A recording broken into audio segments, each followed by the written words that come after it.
Welcome to the Jack Westin MCAT podcast with your host, Phil Hawkins. And Azaii Calderon-Muñiz.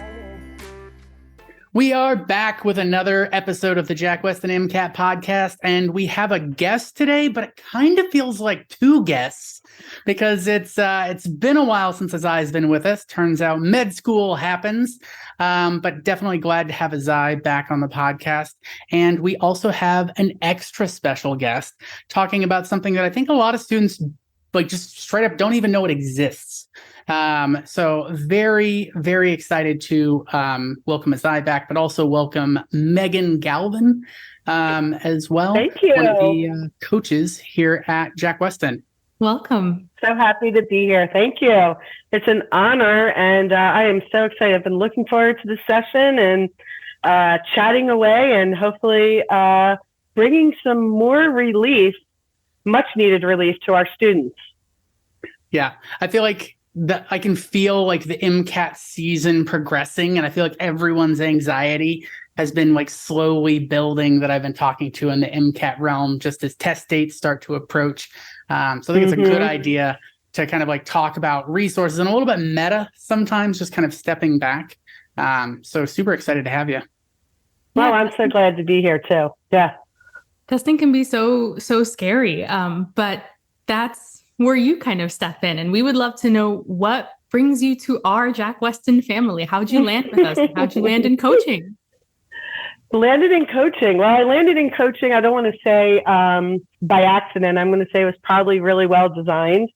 Really an overall compilation of many years of hearing students, sort of their trials and tribulations of going through MCAT and trying to figure out, really what's at the crux of this exam. Everyone sort of jumps to the conclusion that, it's something we should have ordinarily kind of learned how to do and, jump into our junior year and fits into the whole realm of everything. And, suddenly we become experts in taking this daunting exam, which, the letters itself, I always say to students, tell me the first word that comes to your mind when you say MCAT, right? And so most students are like scared, fearful, don't like, oh my God, it's going to be horrible.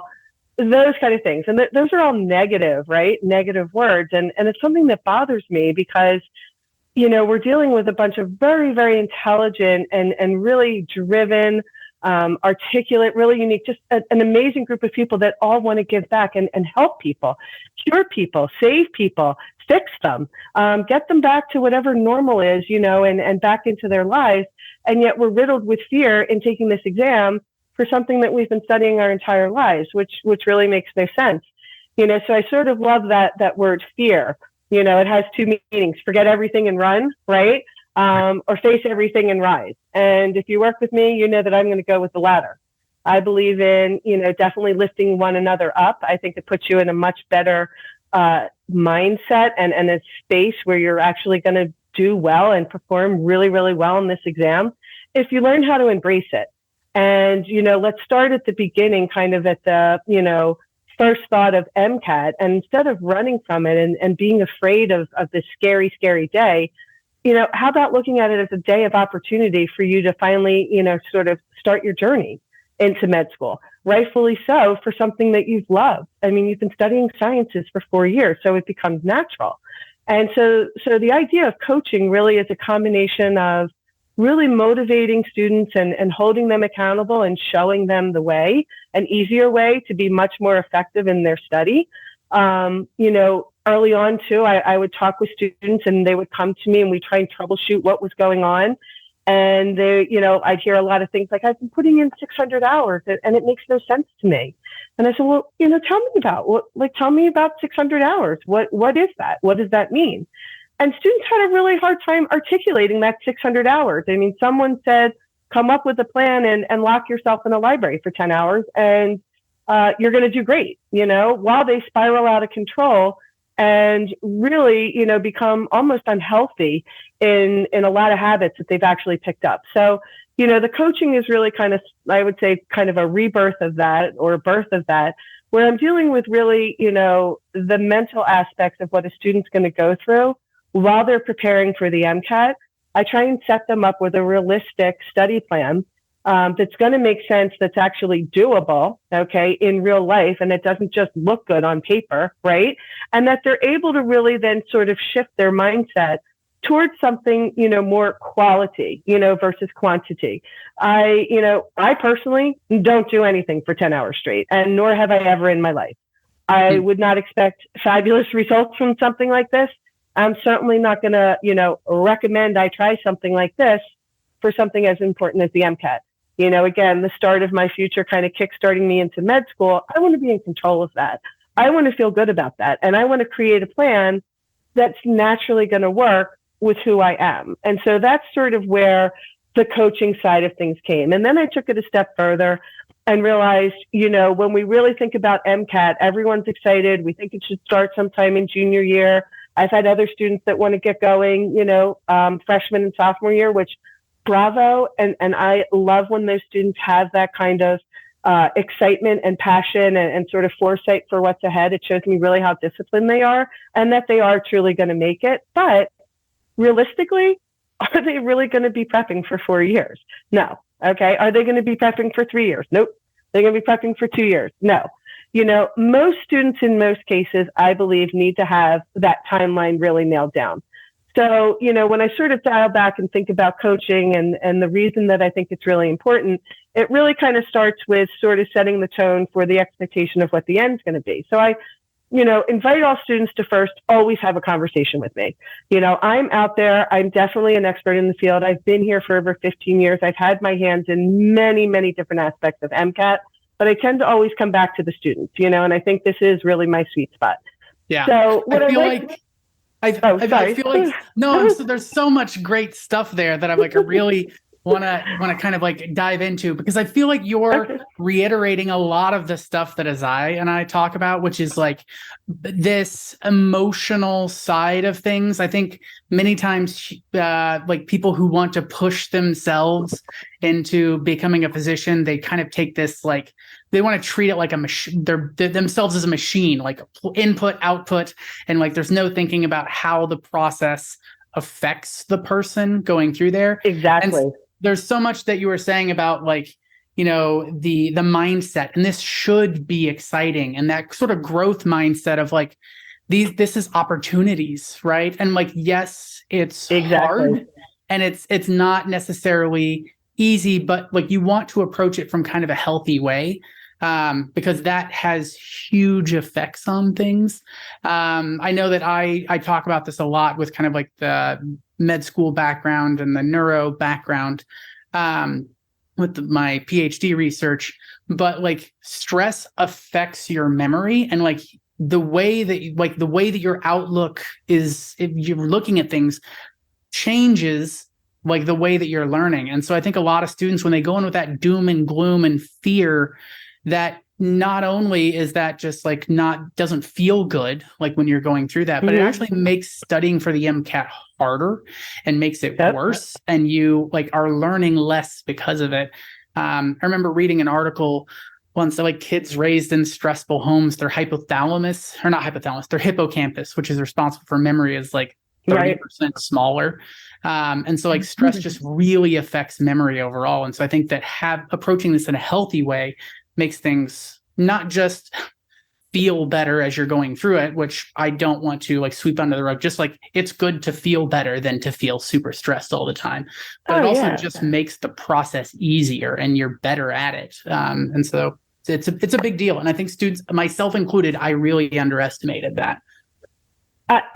Bingo. I mean, exactly. And that's something I drill into their heads, or our students' heads from pretty much day one, Phil, is let's create an experience that we migrate to, okay, that we feel good in. And eventually I'm going to hit on that neuro side of things. You said sort of the memory side of things. So what I try and create with students, once we really get a handle on content, we really sort of personalize their schedule that's doable and realistic in their eyes. Again, every student has a different schedule and different things. But the point I'd like to drill in kind of right here is when you start to create sort of victories and feel good moments, attaching that to MCAT, which starts to live in your short-term memory, right? It goes into recall, it hits into your memory. So when that flight or fright gets triggered, let's say on exam day, and you're ready to go in and sit, You know, your mind needs to protect itself somehow, right? We have that naturally inside of us. There's nothing we can do. We can outsmart it though. And what we can do is, like I said, create these feel-good moments about MCAT. So when you are tasked with something like, oh my gosh, you know, this is a question that normally I don't feel too good about, or, you know, I steer clear of, you already have etched into your brain. I can't tell you how many successful times you've actually worked through that practice problem, let's say, or that topic. You're like, woohoo, no, brain. Brain's going to calm you down and say, Meg, you know this one. You're a rock star. You've just been doing that. Remember who's been doing this for the last 3 weeks with success. Brings you back down again. Suddenly you're forgetting that you're at this flight or fright. Oh my God, I have no idea what I'm doing. Deer in headlights. You get yourself grounded again. I bring in a lot of exercises, that 5-second rule. I'm sure you guys do it too before you plunge in. Reset between questions, right? Super important. Let it go. It's behind you, right? Moving on, okay? MCAT's all about distracting, and that's another thing I try and bring into the students, sort of an understanding of why AAMC is testing us this way for the reality, right, of what's actually going to happen in med school. It's not a party. You know, it is stressful. There are, I don't need to say that. There are rigors, right? So how are you going to be able to respond to that kind of thing without these sort of protective measures in place that are established right now during coaching? You're going to take my coaching or this coaching program, a lot of what you've learned in it mentally is going to sit with you while you're dealing with a lot of taxing things in med school, which again, the end result is getting you guys to become doctors. That's my goal, is to get you there, right? But it's got to start somewhere. So, yeah. There's so much. There is so much to talk about with that. Honestly. Okay.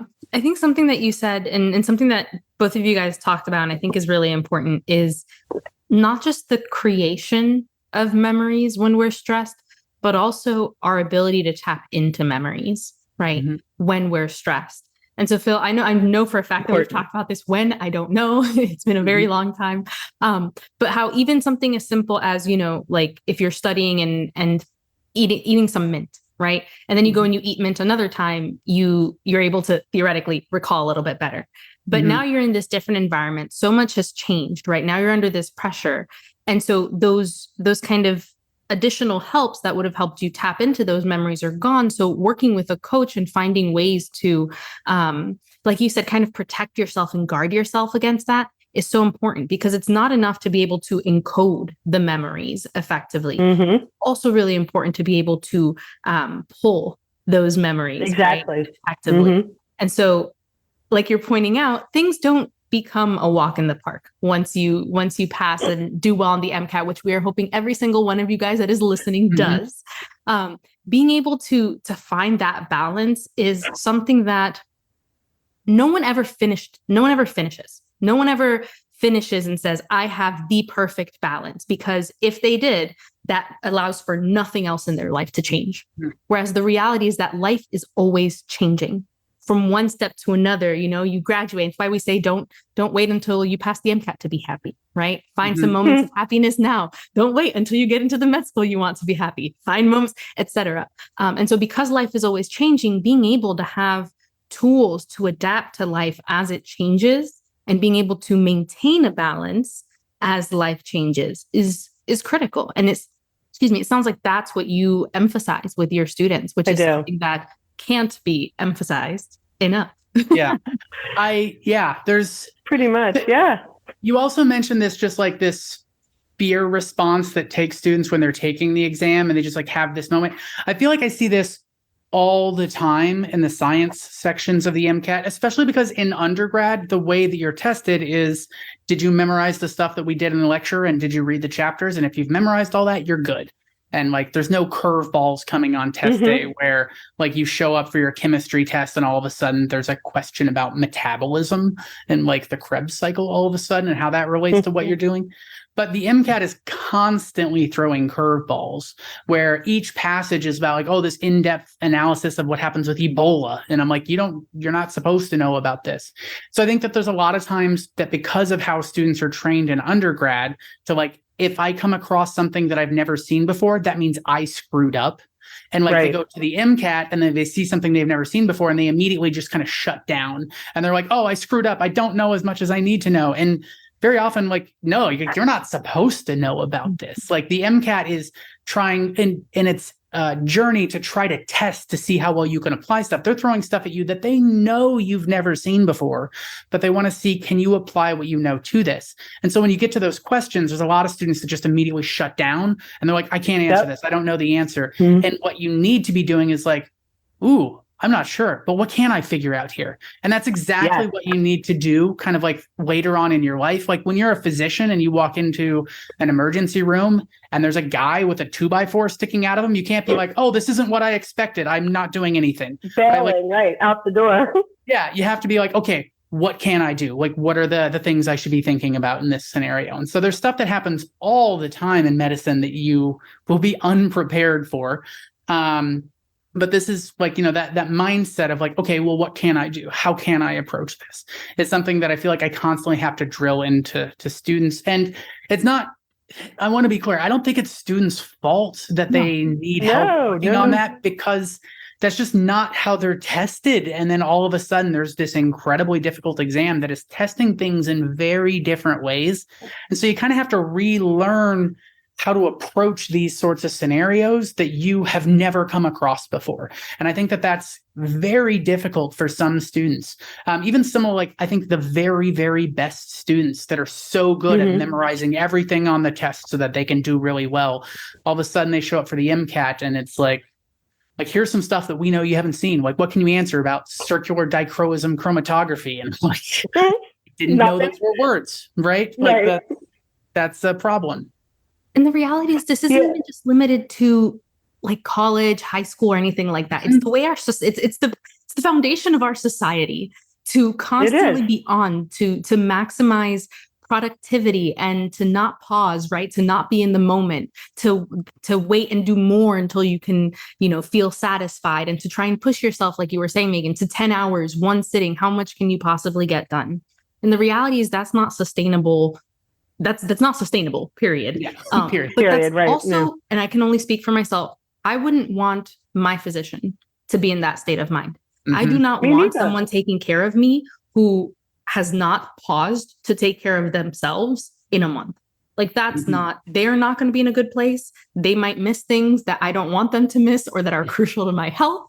And so it's really easy to kind of take this MCAT and dissociate it from everything else. But I think what you guys are saying is so important. And we have to really think about what are we actually breaking down, because it's not students' fault.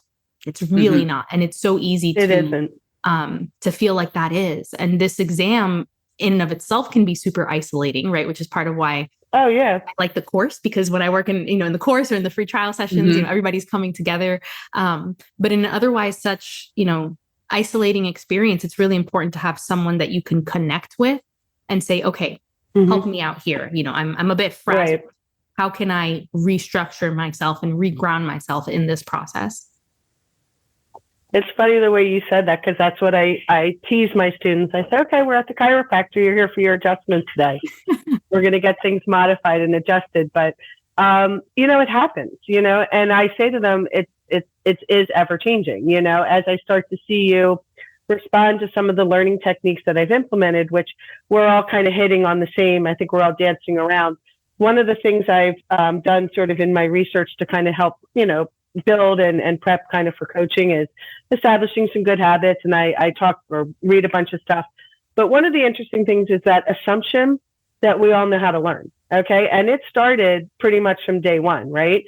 So there was a study I had read it doesn't matter. But anyway, a study I had read that, at a young age, when you're in like kindergarten or preschool or whatever, it's not like the teacher is like, Megan is such a great learner. Like she's such a good colorer, and she always knows the right colors to pick and whatever. It kind of was just an assumed thing that I sort of migrated to when I picked up a crayon and started and whatever.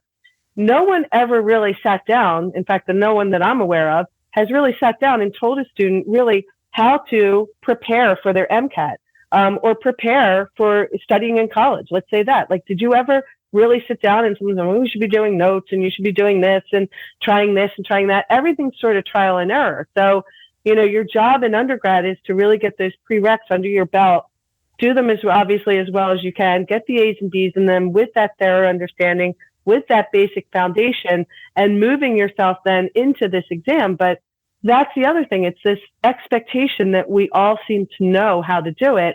And when the student doesn't, I mean, I talk every single day. Well, I enrolled in your course, So does that, but just by enrolling, something dropped out of the ceiling and suddenly was like, and now you know how to do it? So I'm also sorting that starting point for the students. How do I begin? How do I pull the trigger? How do I jump in? What's going to work and feel good with me? How do I use these amazing resources that I've just invested in? Which way should I go with them? And just that starting point is really difficult for a lot of students to do because everyone is so fearful of doing it wrong. And it sort of reminds me, back in the day where, when I was having children, I was terrified. I mean, when they stuck a baby in my hands, I'm like, I don't know what to do. Like, I'm going to do it wrong, know? And one of the best advice I was given was, Meg, whatever feels right with you is a little bit different of a scenario, guys, but naturally what comes to you is really what's going to be right and wrong, and the baby doesn't know, kind of a different scenario. But my point in MCAT prep, get a plan that feels right for you, and make it work for you. Okay. And like I said, understanding what this exam is about and knowing that you're hitting your timeline, that's another thing too. Sometimes students get a little bit confused. They think automatically in their junior year, they should be taking their MCAT, which, again, if you're not doing a gap year and things are looking great and you've got all your extras in and all that other kind of stuff, great. You don't want to time off the train, super, go full throttle ahead. But there's a lot of students also that need to really understand what that timeline looks like and their readiness component.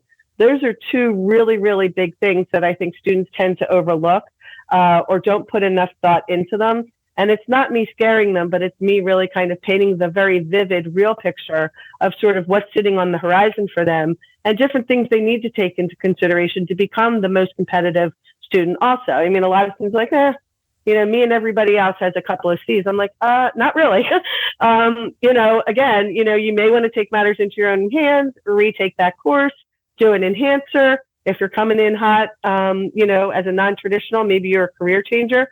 Fabulous. So stoked that you're actually here with us and actually have the courage to do this. But you need to come back and relearn your sciences before you even consider putting yourself into active prep. So, there's different stages along the way too that a coach can actually identify to you, rather have the message early on so it's clearly understood. So you're making the best choices that are going to get you to the finish line than getting midway through, throwing your hands up and abandoning ship and then just continuing trying to repeat bad habits. Maybe making one small change of, well, XYZ company didn't work with me, so I'm going to try this one now. That may not necessarily be the problem, right?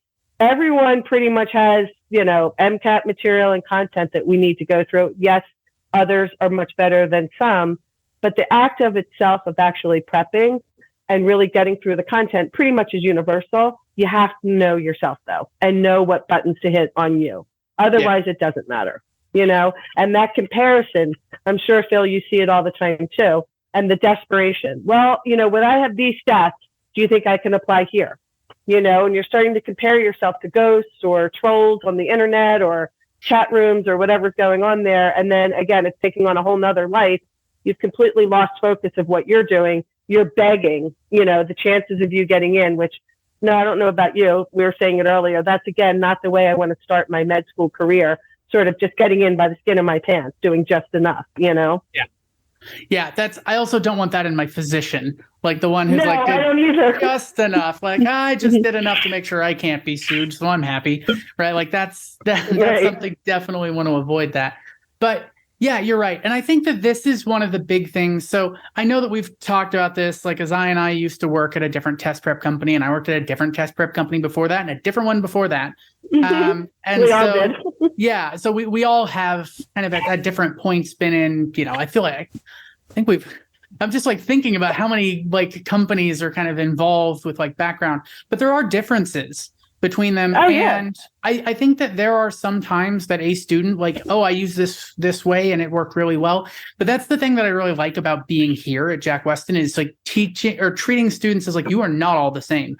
I have had students that I've worked with and I'm like, this thing, do that. And then they take off with it and they do really well. But not every student is like that. And being able to adjust I was just meeting with a student earlier today who's like, oh, how many hours do I need to do this thing? And I'm like, it's not about the hours that you put in. It's like, okay, as soon as you feel like you will never miss another kidney question ever, you're done. Right? Like exactly. Yeah, it is always the kidney. That's because that's the thing that I hated. You hate kidney? Oh, I love the kidneys. That was my thing. I'm definitely a more like math, chemistry, physics. And so I really hated any sort of biology where it's just like memorize a bunch of things in order. I'm like, ugh, that and endocrinology and immunology. I feel like it's just memorize all these hormones, memorize all these different cells. Pharmacology also fits within that as well. Memorize all these different names of drugs. But yeah, and so those are things that I think students need to keep in mind, that being able to adapt, and that's really what coaching is about, right? Which is developing a relationship with somebody who knows you and who can get to know you. I think that's what's valuable about this, is you can start to understand, oh, this isn't working for me. I need to find something that works specifically for me. Because students are different. Even if I had the same set of students that all had the same stats, like their lives are different, right? Like exactly. And so just understanding like all of those things, like you need to adapt to this and make sure that and I think this is where a lot of the problem comes in. I know I talk about this all the time, but I have some very strong feelings about educational strategy and stuff overall. But I feel like when you're younger, like they tell you just do this, and like if you do all of this, you're going to be fine and you're gonna do well. And they tell you to just do this thing, and like that's what happens as people progress up through here. And I think it starts to get like all of a sudden when you're competing at the level of the MCAT, because it is, I hate to say it, but it is, you're competing for slots, you're competing for spots at medical schools, and your competition is phenomenal. And so all of a sudden just doing that, like, oh, this is the bare minimum. If you do this, you'll be good. Like if everyone's doing that, like that puts you on even playing field with literally everyone. And so starting to adapt to like, okay, these are the things, this works for me. And so I should work more in this way. Or I'm really good at this topic already. I should be adjusting and not spending as much time on that. I think that's where students kind of like make that final push, and like they start to kind of understand themselves. And I know Azaii and I talk about this all the time, but we want our students not to just succeed. And it sounds like you're in the same boat, Megan, not just succeed on the MCAT, but I want them to be successful in medical school, be successful as a physician. And so I want to set people up for ways that are going to spread out into other areas of their lives where they can start to see like, okay, this is what I'm good at. And this is how I can harness that to like push me farther and accomplish more and do more. But also this is where I struggle and I need to be careful with this. And like, maybe I need to spend more time focusing on this thing than everyone else does that I know, because this is just something that I need to work on. Like me, I hate memorizing long lists of hormones and cell types, but like you give me an equation, I'm like, yeah, clicks. I don't know why. There's just something about it. But you're a numbers guy. Yeah. And so like just being able to adapt to those scenarios. And I think that that's really important, that students keep those things in mind. I really want to go deeper. There's so much to talk about with the coaching, but I do want to talk about, like, you have these like 3 components that I love hearing about. Yeah, oh, sure. Yeah, so I usually start out, by the way, too, which I'm sure we'll talk about at some point here, but I do recommend every student, at least every one of our enrolled students, takes advantage of that complimentary consultation. I think it's a great starting point. Preferably, as soon as you enroll and start is ideal. But even if we're, into it, or maybe even coming into the tail end of your prep, totally cool. But the 3 factors I really like to look at are your readiness, timeline, and material. Okay, those 3 things sort of anchor, in my opinion, what the next logical step should be as far as planning and putting yourself into active prep mode. So, the first one I like to talk about is readiness. All right. And again, everyone's like, when should I take my MCAT? When is it? And, it has been ever changing, but I would say normally or typically we used to kind of think about that sometime in our junior year, because we don't, at one time we weren't, and I'm, been around for a little bit, but at one time, gap year wasn't as popular, right? So it was graduate and boom, 3 months later, I'm matriculating into med school. That's changed a lot. So I'm a fan of a gap year. That's just the way it is. I think that students need to mature. I think they need a break. I think before, again, they're ready to deal with the rigors of med school. It's something that they need to kind of afford themselves with, because let's face it, you're not really going to get another opportunity to really take some time off in any time in the near future. Sorry to be the messenger on that if you haven't really thought that one through. That's true. So really kind of come to terms with that. And if that means travel, spending time, or maybe you're catching up on some lab or clinical that's really important for you. Maybe you wanted to do, a missionary type thing, or Peace Corps, whatever your thing is. That readiness is key, okay? Because it kind of leads into sort of, I see a lot of students that come into me that are worn out, okay? Maybe they've been led astray. So there's already a little bit of a jar. Like I said, there's already a chip on their shoulder. Let's remember, no one's dancing and clapping at this point when I say MCAT, right? So already, I'm trying to develop pretty much from day one with you a different mindset. So, that starts at go time. The first time you and I will talk, I'm analyzing and trying to lift you up and kind of change your beliefs. A lot of them are negative ones that you have already in your head before you've even started, right? So my job is to get rid of them, okay? So that readiness factor is a really, really big one, okay? So where do you fit? Do you understand the timeline? I'm sure both of you know a lot of students don't realize I'm applying now, or, the end of May for beginning of June, right? For 2024. Like, do students understand that timeline, which is almost a year in, 5 months or 6 months, right? Mm-hmm. Whatever it is, a year and 3 months, is that. So a lot of people don't quite get that. So first, I want to make sure we're on the same page there. Secondly, I might say something like, what's the hurry? What's going on?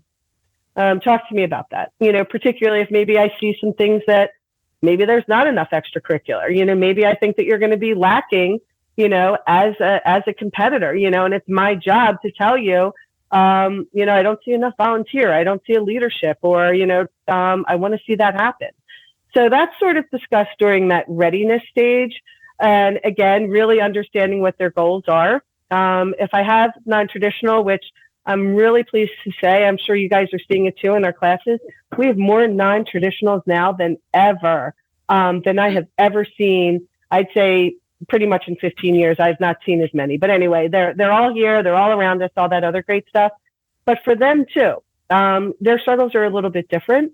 And what I mean by that is they might probably juggling, in some cases, a family. So the reality, and again, the pressures and the demands that potentially a family may have on them, the harsh reality of work. Okay. They need to be earning an income. Someone else is they're responsible for putting the roof on their head. It's not their parents anymore, and putting food in their stomachs and all that kind of stuff. So we've got to be juggling, that side of things. So again, where do you fall on the maturity level with this readiness thing? Where are you with your readiness? So I sort of camp, or I sort of park myself there a little bit. Once I know, and then the obvious ones, your prereqs, then I'll take a look and really take a good look at your grades. I want to know what your GPA is. I want to understand the type of classes. I'll typically ask you what university you graduated from. Most of your programs I'm somewhat familiar with. I've worked with pretty much every single college and university for the most part in the country. So I have a good understanding of that. So knowing again how you're going to succeed, with the input of the content that you're going to be exposed to, I also want to make sure that I'm not steering you wrong there. So again, if there's anything that needs to be done as far as potentially a retake on something or revisiting something to really get your understanding in that a little bit better, it's going to make your prep that much smoother. Then the timeline. So like I said, they more or less go hand in hand, but sometimes students are a little bit off, and again, a lot of bad advice. Students are told, it's the most important exam you're ever going to take in your life. You should be starting this summer and you're going to be, prepping whatever next summer. In theory, that sounds great. If you fall in that spectrum of, I'm a little bit lacking in my content, I'm not as strong, it's been several years since I've been in the science, it's been a few years since I've actually even been talking MCAT lingo or language. So yeah, that's going to affect your timeline. You want to take that into consideration. But I would say on the most part, a typical and normal timeline of a student that maybe is right in the thick of it, I don't necessarily think a year's worth of prep is warranted. And I would question you very heavily on that. And my feeling is, again, my job is to get you from point A to point B in a relatively short amount of time to keep that incredible amount of very articulate information that you're holding on to, the ability to get it out. So that retention component is also weighing heavily on me. Do I want you dancing around with terminology in your head for 7 months? Not really, because I know you won't be at your peak performance, right? I know what I need to do to get you through content, line you up with a series of, I do timed and untimed drills kind of consistently through your practice questions and Q banks, knowing I could do that and say, let's, I like 12 to 16 weeks is somewhere usually my sweet spot, unless I see a glaring issue. I really try and get students closed in on that because, again, I think it's much more realistic as far as the outcome. And I think they need to understand there's an end in sight where they can kind of let this go. Yeah. It's called dumping, right? And, it's another way that I sort of build them up for MCAT day, kind of the perception of what's going to happen. But the reward there is as soon as that exam's over, hit dump and let it out. Let it all out. And it's not only the information, it's the emotion, right? It is heavy and it's huge. The anxiety. I mean, everyone is wound super, super tight. It's nice to hop off the crazy train. Yeah. And then the final component is going to be that, readiness, the materials, right? So I usually ask students, talk to me about, the resources. What are you using? Well, I've a set of books from the next door neighbor, or the best friend. And, my uncle told me to enroll in the JW course because it's the best thing since sliced bread or whatever. So I talked to them about that. And, did you do your research? Like, why? Like, why did you pick Jack Westin? What do you like about us? What do you like about ABC? Making sure they really understand, because if you don't trust your resource and you haven't invested any time and really believe and trust what you're using is going to get you there, we're going to have a hard time doing our jobs here, right? All of us are going to have a difficult time if you've picked your resource or whatever that might be for the wrong reason, you know? So I want to make sure this is and I think it's an important one, right? And again, everybody hops on the train because so-and-so told me to do this, or I got a discount with that or this. And if you don't resonate really, let's say with our videos, you're not a video learner, you have to read things over and over and over and over again, then probably you're the kind of person that needs a textbook, right? Why are you forcing, something that's maybe not naturally there? So I really want to understand that. You're feeling like you're going to jump on me on that one. Okay. I love what you're saying, and I am on board. It's just, I also see a lot of the things like that timeline and like all of these things that factor in. I also see a lot of students, and I feel like it's not just about resources that you trust. There are times that I've seen students trust the wrong resource. Yeah, and that happens a lot. And all the time. And this is where it's tricky and where it's kind of hard, and why I love that you okay, let's talk about the resources that fit you, because there is something to that of knowing what resources fit what person. I'm not going to go in and just murder a bunch of individual MCAT prep companies. Yeah. But there are some companies that their test prep material, they go way deeper in the math on all of their stuff than the MCAT will ever do. Right. And so I see a lot of students that they're using this resource. And they're like, I am just bombing electrostatics and I'm so bad at it. And I'm like, really? They know everything about electrostatics that they need to know. There's the portion that they're struggling with is this really high level math that for some reason they have to figure out what the square root of 17 is, and they have to be exact. And I'm like, you're right. I'm not going to do that on scratch paper, but for some reason this test prep material is telling you to do that. Or there's some prep materials from some companies that, because they prepped a bunch of stuff before the MCAT changed in 2015, they didn't want to just throw all that away. And so they've still got the same passages that they're reusing over and over, even though the exam has changed. And so those passages that were written way back in the day were designed to be done in 8 minutes, and the passages are simpler and the questions are simpler. And then students show up for the actual test day having only used these prep materials that are simpler than what they'll see on test day, and then they get blindsided. I love this kind of okay, we need to, because in real life, students come across lots of different resources, and I think some resources are better than others. And it also matters the student, because if a student is really good at math and they never have any worries about like that math stuff, that stuff that like goes a little bit deeper in math, like that's fine for them, because they're like, yeah, it's okay. This isn't hard for me. I'm just moving past it. I'm focusing on the portions that are important for me, because the math stuff I already get because I'm super comfortable with it. But that's not every student. And so some students are going to get like run into like a concrete barrier, because like all of a sudden their test prep materials emphasizing a lot of stuff that's hard for them and not testable. And so all of that, and then timelines. And that's why it's so important to like go through all of this stuff with a student. I agree. Like, you know, if you have a student that you've worked with if you work with a student for a year, and there are cases where I feel like that happens occasionally, you're right. But like, correct. I'm not going to do like a full length exam in the first like couple of months, because that doesn't make any sense. All it's going to do is bring them down. It's going to demoralize them before they even get rolling. Right. You know?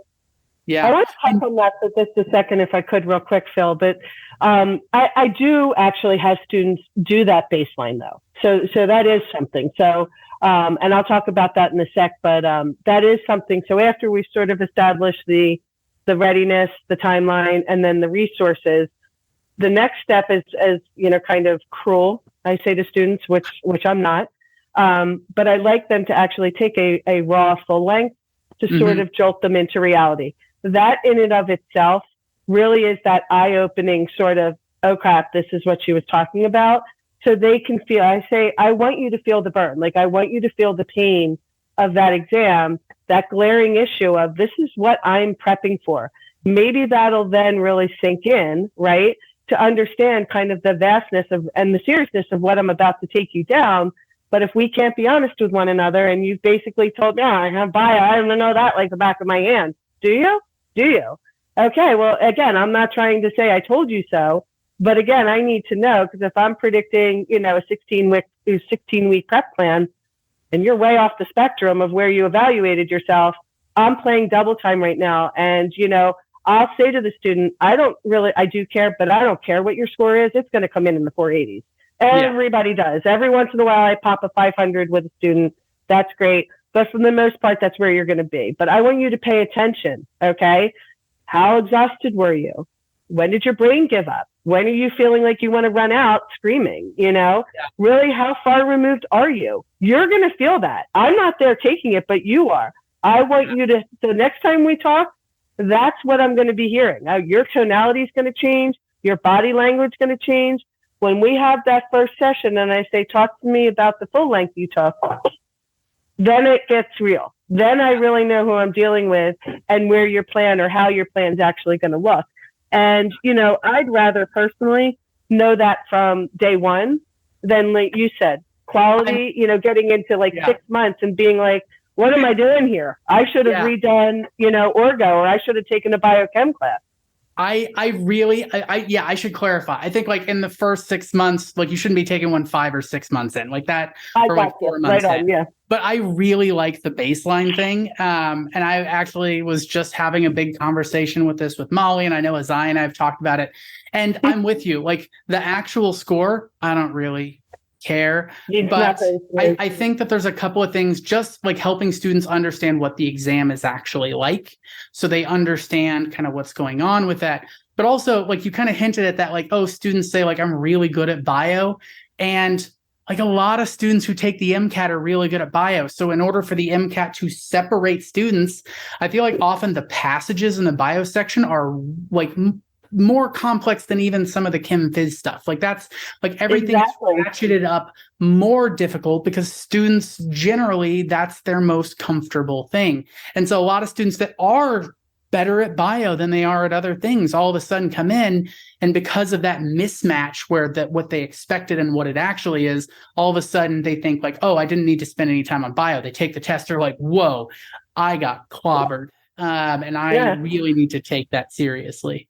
And it's also, it's not even just, oh, I'm good at this or I'm not. It's also like what you learned before versus what you may have to learn now is actually different. So we've definitely talked about the fact that like you may have the same content that you learned in undergrad, but the way that it's tested is different. Not even just the difficulty, just the from point A to point B, the way that you have to get there is different. Yeah. And, you might be really great at this.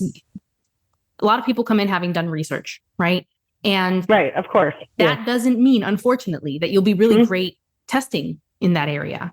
That doesn't mean that it applies across the board to all the other bio topics that you're going to see on test day, And so part of why I like a baseline with students is, yes, like you guys are saying, kind of get an idea of what is reality, right? What is test day reality? What is the test actually like?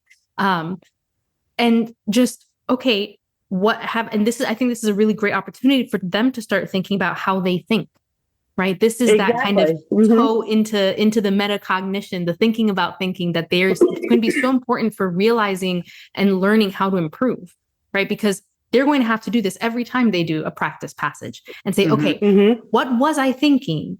And what was I supposed to have been thinking? What did I miss? Yep. And so being able to learn to analyze yourself that way is something that we don't really do in undergrad, right? In undergrad, you get your score back and it's like, okay, next exam in 3 weeks, or something like that. And so you don't sit with it the same way. And some people do go back and might get their exam back and they might review it and whatnot, but that's not the rule, right? That might be more of an exception. And so it gives you a good idea of just so many different things, right? Okay, content, where am I at? MCAT content, where am I at? MCAT style, where am I at? Exhaustion, where am I at?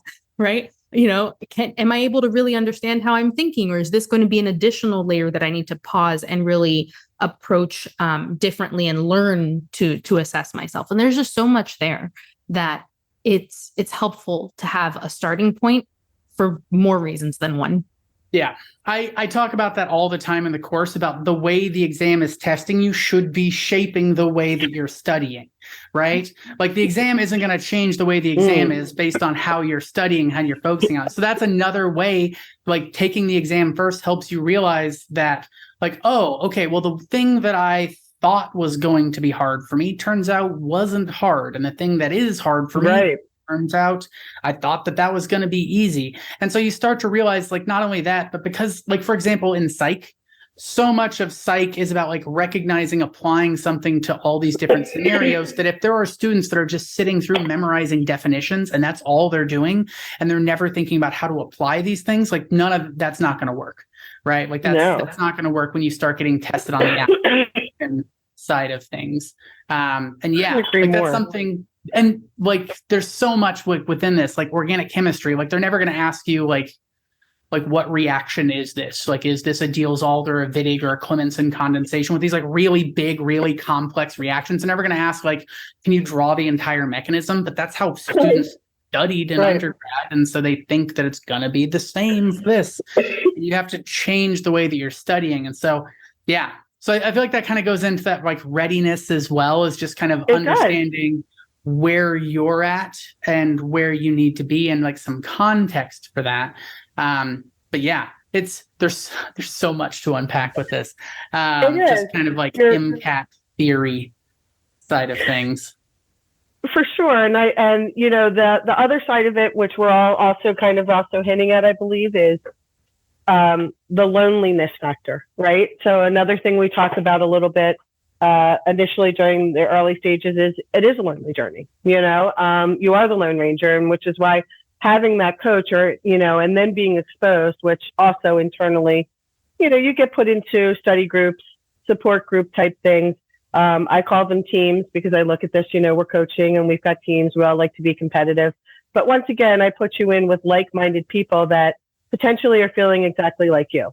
We're in a remote type of environment right now. None of us are really together studying, so to say, in the same room.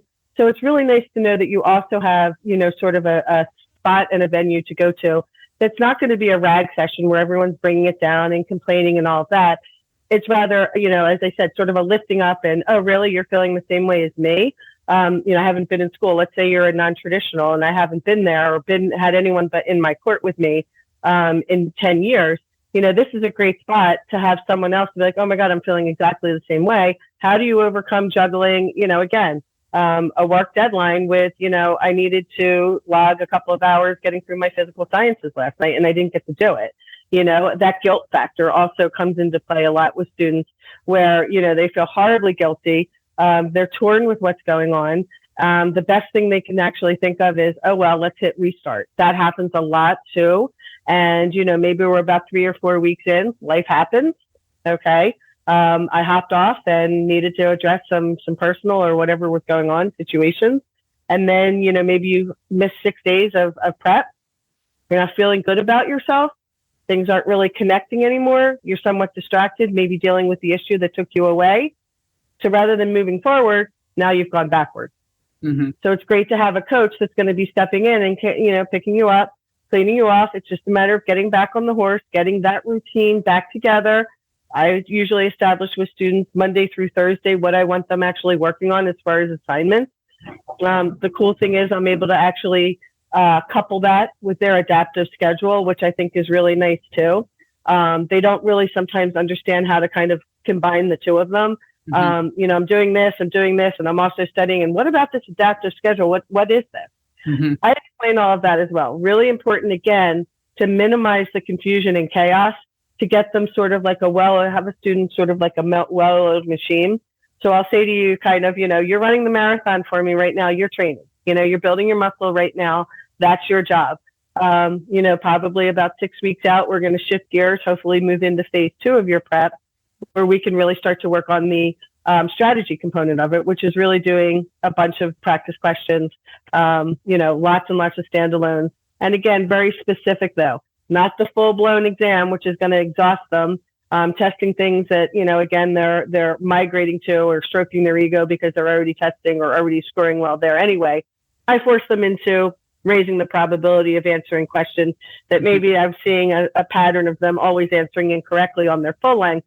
And I know it's doable, meaning it's not a crapshoot. I'm like, yeah, do you understand equilibrium? Are you able to get to it? Are we able to do this before 6 weeks, before exam? Great. We're going to work on probably 20 or 25 equilibrium questions to get you over the edge.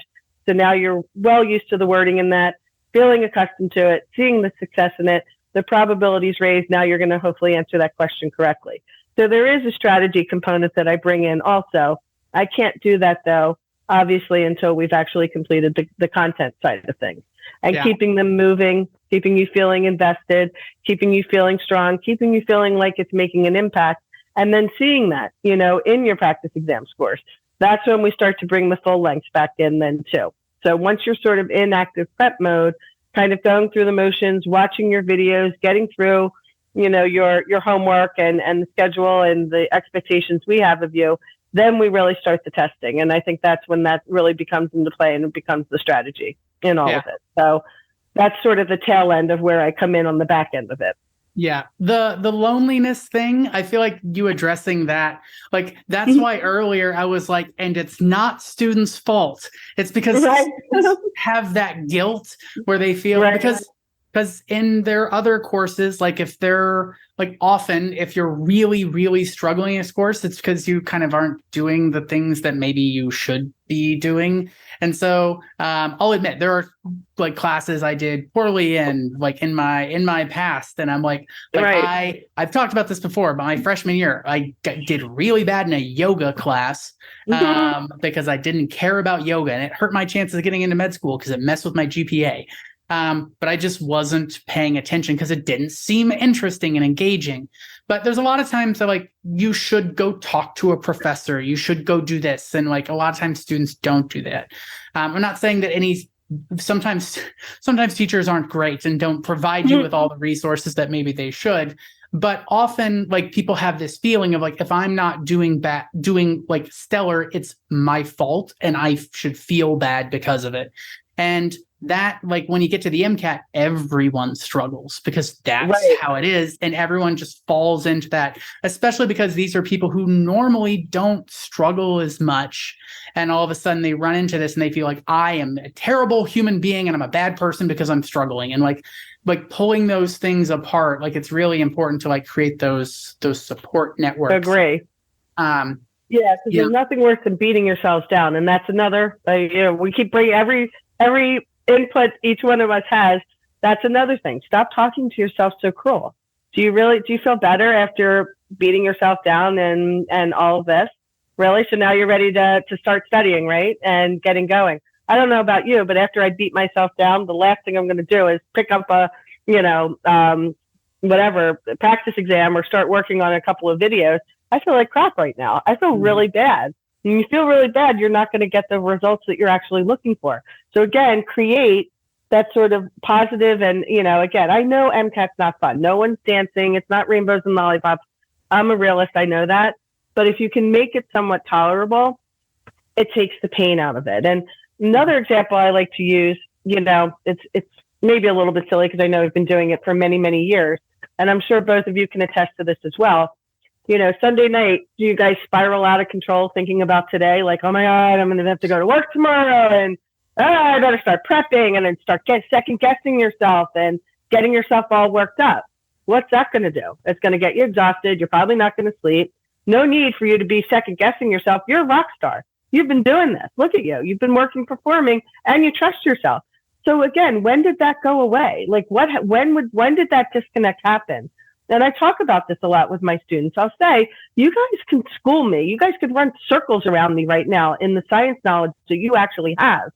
While you're beating yourself down to sort of justify or soften the blow to you because you don't want to face failure, guess what? Failure is probably the best thing that you could probably experience because you're going to learn and you're going to make darn sure that's not going to happen to you again. You don't want to be in that awkward, uncomfortable situation, but what I know, again, with my expertise is we got to get really uncomfortable to get comfortable, right? I can come to my job on Monday. I know there's going to be a few fires that I'm going to have to put out, so on and so forth, but I'm even keeled. Go ahead, bring it on. Give me your best shot. I don't think you're going to get me to waver, but you can try. Maybe have that same attitude about your MCAT. Like I said, you're the scientist. You've been studying medicine or you've been studying science. When did you lose that? When did that go away? I didn't, I missed that part of it during, when I'm doing an assessment. So it's interesting for students to actually sit and take a minute. And a lot of them will say to me, Meg, I felt so much better after reflecting and thinking about the things that you said. I'm like, exactly. So create the environment of what you want the outcome or what you want the results to be. Follow that path, and that'll tell you, yes, you need to be studying for 4 or 5 hours. There's going to be some dips where it's going to go higher. Practice exams don't take 4 or 5 hours. You're going to be putting your time in, but it's short-lived. It's not forever, guys. We're talking maybe 16 weeks, right? Didn't I say that at the beginning? Mm-hmm. Right? Or something along those lines. I know the friendly reminder, again, and positive affirmations. I even sprinkle in meditation that last month leading up to their MCAT date, specifically more or less that last 10 days. We really work on something I call zenning it down, dialing yourself down, really getting into some good sleep patterns, normal eating behaviors, again, visualizing test day. I sometimes have students play around and I say, let's pretend exam day is orientation day. How would you feel if that was orientation? Would you be scared? Probably not. You'd be excited, just pumped, right? So maybe look at it that way, right? Yeah. You're going to be doing a ton of paperwork, right? Paperwork, AKA MCAT exam, right? Can we trick ourselves? But think of the mood. So you're smiling, right? So you're thinking of MCAT day, it's putting a big smile on your face, or you're thinking of orientation day, right? You're excited, you want to be there. It changes everything, right? If only for momentarily that you can outsmart yourself, maybe that's what you need to get you to the other side, right? Lots of things that we do. So how can students get an orientation with you? Good question. We have their academic advisor. Okay. Any student who can reach out to their academic advisor, or actually, any of you guys, you all have the links. It's basically just setting up an initial complimentary consultation. We'll talk for anywhere from about a half hour to about an hour, pretty much as you want to share. I'll be assessing you, talking with you, leave you with an action plan, so I won't leave you hanging. Incorporate where you are at this moment in your prep, and again, what those next steps would look like to get you there. And we've also brought this program, or I should say implemented this program really, really, really effectively. I've had pretty much just about every student hop into the program, which is also a really great thing too. We've priced it super, super well. So everyone can take advantage of it, because that is very important to me, that every student has an opportunity to have coaching sessions. So yeah, that's, schedule Calendly and 9 to 6 East Coast time every day. And this is with course students, and I know you guys are itching to eventually get to open it up. I love that you specified Eastern because we're all in different time zones. Got to do that these days. Right? Yeah. That's the first question I say. I'm like, where are you in the country? Where could you be? Absolutely. Yeah, I love that. Just reiterating, this is right now we do like complimentary, like a coaching session with any of our course students. And this is something that we kind of sneakily implemented just like within the last, it's only been, month or so. About a month. But this is something that we eventually want to help more students with. But it does take time and manpower. We always want to make sure that our students, we are there for them. And so exactly. we're a little bit slow on the like opening up to like literally anybody can come and have a coaching session. But that I just want to reiterate that is the goal. And I if you guys have questions about that, you can always go to jackwestin.com and schedule a meeting with an academic advisor. They all know Megan very well. Right. And so they'll get the link. Yes. Yeah. So if you guys have any questions, please reach out. I do want to thank Megan for coming. I feel like every time we talk, Megan, it's like, I just want to talk about like learning. I know. Hours and hours and hours. We'll talk again. I'll come back. We'll do another session. And I do sessions Thursday night for our enrolled students as well. So if they want to hop in, I'm doing that 7 to 8 p.m. right now, East Coast time. And that is for classroom sessions, guys. Okay. So if anyone wants to hop in, I usually we'll talk a little bit about coaching, but then I actually bring in a little bit of personal development right now, just to give everyone kind of a little taste of, some much needed, I think, skills that they can implement for coping, dealing with some of the anxiety that they're feeling, dealing with that feeling of helplessness. I hate students feeling that way. So a Thursday night session may be just what's in order, just to get a little dose of Megan and some coaching to kind of ground you going into the weekend. So, who knows? We'll see you there too. So thank you so much for joining us. And to all of our listeners, we hope you've enjoyed this dose of Megan. And we look forward to seeing you in the course. And I'm sure getting to chat with Megan as well. Super. Thank you so much. Looking forward to it, guys.